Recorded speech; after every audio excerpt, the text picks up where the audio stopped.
parle de Rigobert, du neveu de Rigobert Song Bana, c'est Alexander Alexandre Song. Son. Alexander Song, c'est un ancien lion indomptable, celui qui a joué avec son oncle, Mhm, Rigobert Song, avec Samuel Eto'o, fils, le président actuel de la Fédération camerounaise de football. Et mhm, en passant, Alex est consultant sur la chaîne nationale. Il est présent dans une émission de foot, je crois, Foufou Foot, mhm. et il fait des analyses. À l'époque, quand les Lions Indomptables jouaient, je parle de l'époque parce que l'époque récente, on peut parler de la CAN, non? Mhm. Oui. Il critiquait beaucoup le choix de son oncle et il pensait qu'il y avait de l'influence aussi dans la sélection à l'équipe nationale du Cameroun. Depuis que Marc Brice est arrivé, lui, il pense qu'il y a une certaine stabilité, un certain fond de jeu et autres. Il a le droit d'analyser et d'apprécier ce qu'il veut, comme il veut, n'est-ce pas? C'est un grand garçon, c'est un ancien lion, donc il a fait ses preuves aussi, désolé, à l'équipe nationale du Cameroun. Et il a connu aussi des graves moments. On se rappelle en 2014, je ne sais pas si tu te rappelles de cette image-là, Mhm. où il avait mis comme un coup de coude sur Mandzuski, le joueur croate. Et beaucoup de personnes posaient la question pourquoi, Mandzuski lui avait fait quoi et tout. On a essayé de décrypter, regarder, analyser les vidéos. Et bon, jusqu'à présent, il ne s'est pas expliqué encore, il ne nous a pas dit exactement ce qui s'est passé. Mais on se rappelle aussi, comme si c'était hier, parce que les bookmakers, les gens qui faisaient dans le pari sportif, avaient déjà dit en Allemagne qu'un joueur camerounais va sortir lors de ce match en carton rouge. Donc, un Mhm. joueur devait avoir un carton rouge. Donc, ils ont parié par rapport à un joueur camerounais qui devait avoir un carton rouge. Et boum, on a vu ce carton rouge chercher de toutes pièces. Et là, est-ce que, on a aussi le droit de se poser la question, non?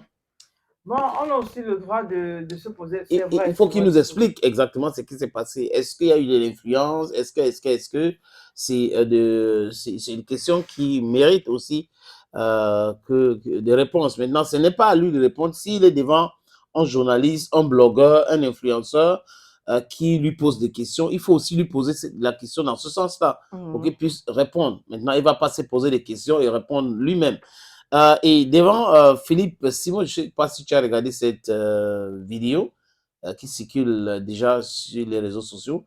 Philippe Simo, c'est un YouTuber camerounais basé à Paname.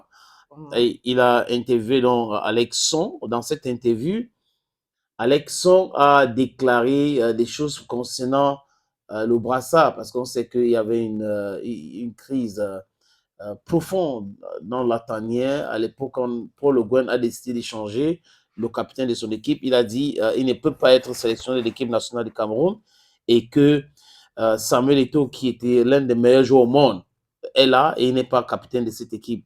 Avait-il raison ou pas? Mais c'est au coach de décider. Et ce Mhm. coach, à l'époque-là, avait décidé. Et moi, j'avais trouvé à cette époque-là que c'était correct de la part de l'entraîneur. Mais certains joueurs n'ont pas aimé.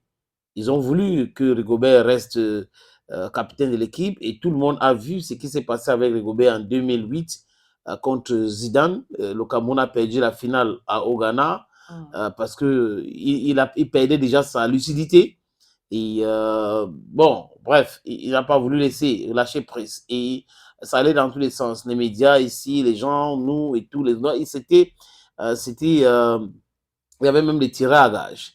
Maintenant, Philippe Simo pose la question à Alexandre Son concernant le brassard. Il dit ceci, Lion indomptable, il dit ceci, j'ai été incompris. Je n'avais jamais parlé à Rigo par rapport au brassard. Mhm. Et il continue en disant ceci, euh, il dit, j'ai été incompris, voilà, je pas encore. Je pense que c'est à cause de ça que tout est arrivé. Paul Le Guen était venu me suivre et j'ai sorti d'un match contre Everton. J'ai dit, coach, il faut que tu trouves un moyen de parler aux joueurs.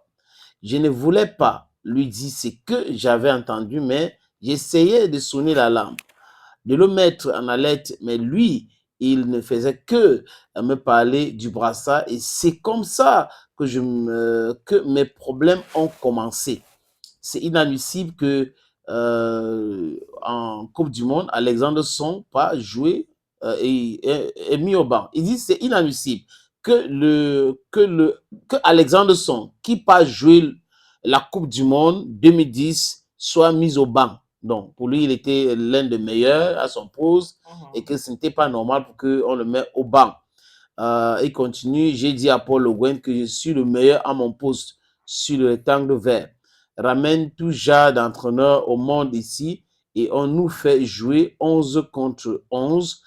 Tu vas voir que je suis le meilleur ici en numéro 6. Il n'y a pas mieux que moi. Je le mérite et je suis le meilleur. Et puis ça a crié de la zizanie. Je n'avais jamais parlé de Brassa avec Rigobert Song. Donc en fait, on comprend que c'était plus profond la crise dans la tanière des Lions indomptables. Chacun était le meilleur, chacun voulait jouer, donc le coach n'avait pas le droit de mettre X ou Y au banc. Il y avait aussi un problème de brassard et conséquent, la Coupe du Monde du Cameroun était ratée. C'était une Coupe du Monde catastrophique du côté de l'Afrique du Sud.